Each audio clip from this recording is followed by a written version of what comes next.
since the pandemic started a year ago, we have had all sorts of emotions, from fear right at the beginning, not understanding, not knowing, the lockdown, the different levels of lockdown. We have a shelter with 13 that can take up to 13 people at any given time. To try and contain all these emotions has been rather challenging, if not for a better word. We obviously have to try and keep the victims of domestic violence occupied during this time, and that has been rather challenging because we could not always make use of the total staff complement. The volunteer base has also been somehow compromised because of the lockdowns, and obviously with people with certain immune deficiencies or with certain health challenges, we could not really function to capacity. But certainly the restrictions, the restriction of movements also for women not to be able to come and go as they wish, able to go job hunting, that was severely impacted. And even now still, we find that is still a challenge even now, even with other challenges other than the COVID itself. But I also think at the moment we're at a point where people are getting tired of this lockdown. People are getting tired of constantly having to be restricted and not being able to move around. So I think we're facing a little bit of a COVID fatigue right now, which we constantly have to look at, and how do we as professionals try and provide a professional services with all the limitations in our scope. So from that point of view, from a psychological point of view, Chantal, it has been rather challenging. But then you look beyond the emotional side of things. We also have had some physical challenges in that our support base might not be the same. People can't come and see our projects. Donors can't visit us, or we're not allowed to even go through our property because of the spread of the virus.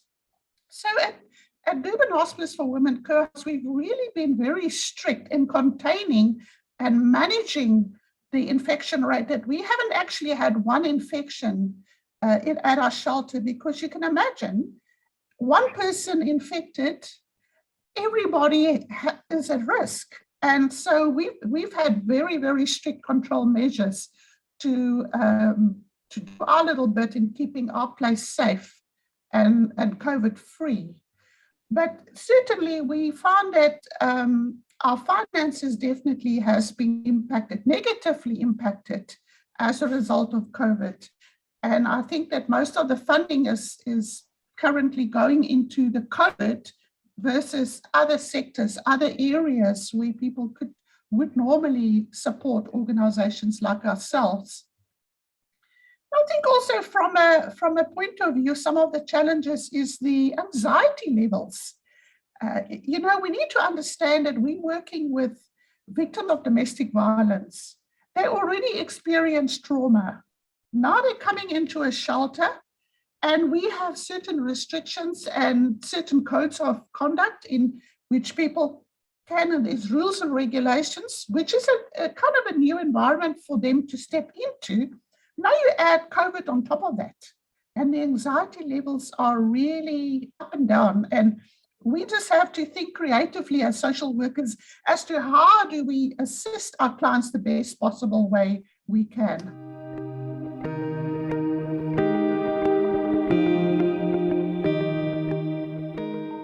So Chantal, from our experience during the hard lockdown, you can imagine being locked up with an abuser.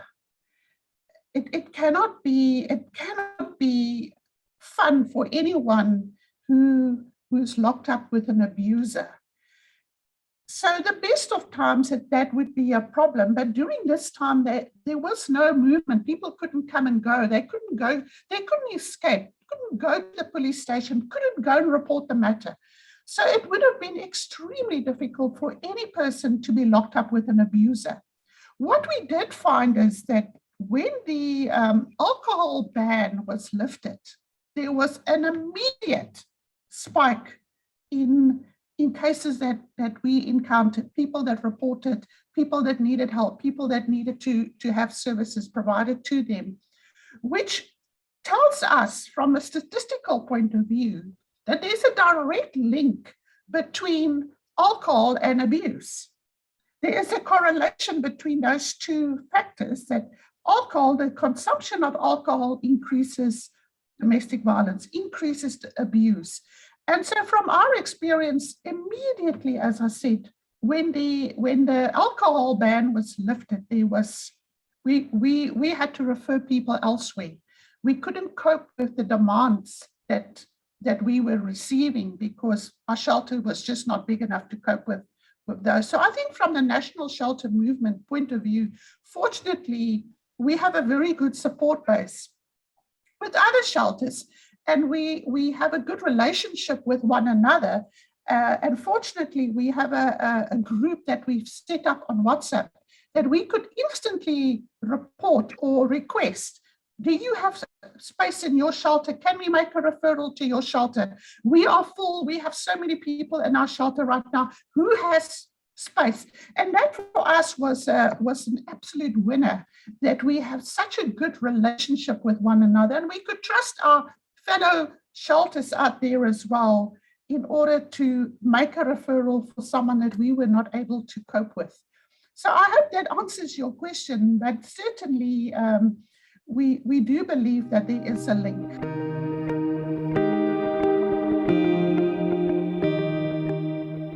Chantal, organizations like ourselves have needs constantly. We need professional support. We need volunteers with professional skills. We have people with artistic skills that can help our residents with certain craft and art and just distract their day from the mundane every day. So we do provide skills to our residents as well, and people might have a particular skill that can benefit a shelter like ourselves. So there's always a need for volunteers. There's always a need for practical support, always a need for groceries, always a need. What you have in your home is what we would need in our shelter. So think about your kitchen cupboard. What do you have in your pantry? That is what we also need because we feed people. And so basically, support would always be welcome. But I also want to say that financial support sometimes serves us even better because we might have just received a big donation from a particular client or a supporter, and we have a specific need in maybe getting a client to the hospital, and we need transport money, or we need money to help her with legal support. And we do have pro bono and all those different facilities available to us as well, but sometimes they might not qualify. And then we need the financial backing to enable us to support our clients the best we can. And there are times that we need to outsource services as well, and such services require finances. So I would always say, check with the shelter first to see and assess what is their immediate need, what is it that they need the most. And for us, we've had certain plans this year. We've had, because it's our 70th birthday, we're celebrating 70 years of being in existence, serving women and serving our community in this way. And we've had wonderful plans that we wanted to execute this year, but of course, none of that could materialize because of the COVID restrictions. So it's just been it's been a little bit of a nightmare, an anticlimax in a way, because you've got this wonderful achievement, you cannot really celebrate it in the way you want to. And we do have a program if people are interested in supporting us. We have our 1 in 1,000 campaign that we're asking people to support us in.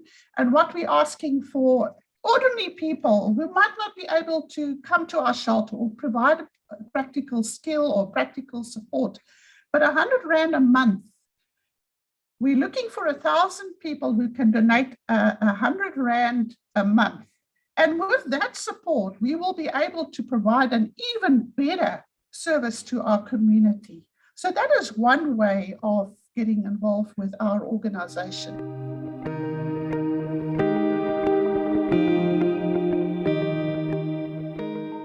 The unrest had an enormous impact on our service delivery. In fact, it was very scary for our shelter because we are based in Durban. So for us, we had a problem in getting to our shelter because we don't live there. So we had to get there to serve the women. And it was so difficult for us to even get there. At times we were told not to come in because it's not safe.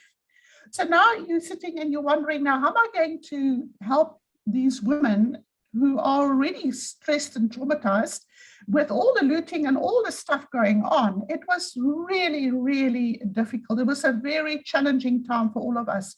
And we need to remember we're also human, and we also have our own fears and our own concerns and our own safety, our own families with our own challenges. So we had to put ourselves aside and think what is best for our clients in this time of crisis. It was difficult. So some of us couldn't get to our shelters at the time, at the peak of the rioting and the looting. And the other thing that we felt during this time, excuse me, was the food supply. So there was an initial problem with food security. We couldn't get to the shops because the shops were looted. We couldn't get out. We were also very afraid to move around and to put ourselves at risk. But we are also very blessed in a way that we have had very, very good support from our community. We have really been blessed beyond our expectation. And I really want to take this opportunity to thank those who supported us in this time of crisis. Our needs were met. We were even able to help other shelters.